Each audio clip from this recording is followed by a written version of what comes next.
What should my child do? Run more or lift more? Both. More is not always better. You want to get the running started first because it takes a while for the mechanics to kick in. The technique is critical. If you learn it wrong, then you're going to be wrong for a long time, and you need to keep it simple and correct from the very beginning when it comes to the speed development.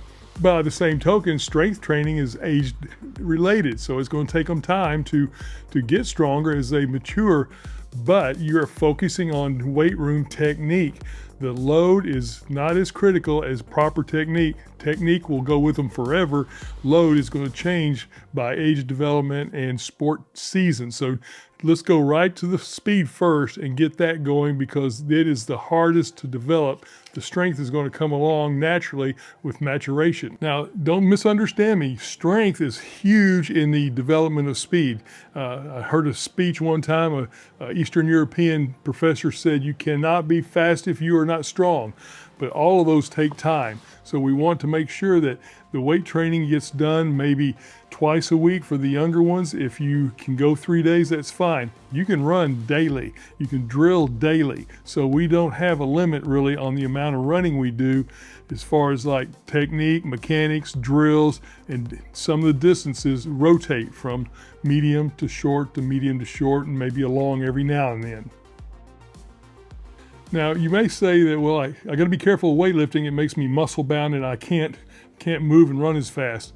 That is a big maybe because some athletes do lift to the point that they neglect speed development and, most important, flexibility. Some strong guys don't have much of a stride, but they have such strength their turnover makes up for it. But in the long run, the faster athlete is not going to be the big, thick person who has been in the weight room killing it for years. So you've got to be careful with that balance. And what I say is, when you want to evaluate if the strength training is interfering with the speed training, watch that stride. If that stride starts to shorten, and it's very evident when it does, then you might need to reevaluate the amount and type of training you're doing in the weight room.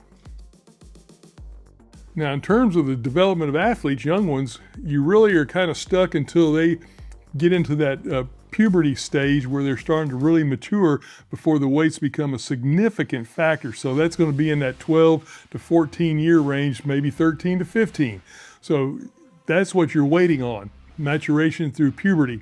Now, speed, we get them when they're 9. If they're 9 years old and they can pay attention and we can do instructions in a group, then we're going to teach them speed right now. We have to buffer that with just saying, okay, what we're doing is teaching technique, learning the language of the weight room, and slowly building strength because it is a slow process. When it comes to strength training and speed, you want to develop the whole body. You can't just go say, I'm going to squat and get faster. You have to have upper body to match the legs so that the arm swing can help the leg turnover because they copy each other. We have complete speed, strength combinations in KingSportsTraining.com to make your workout balanced and effective.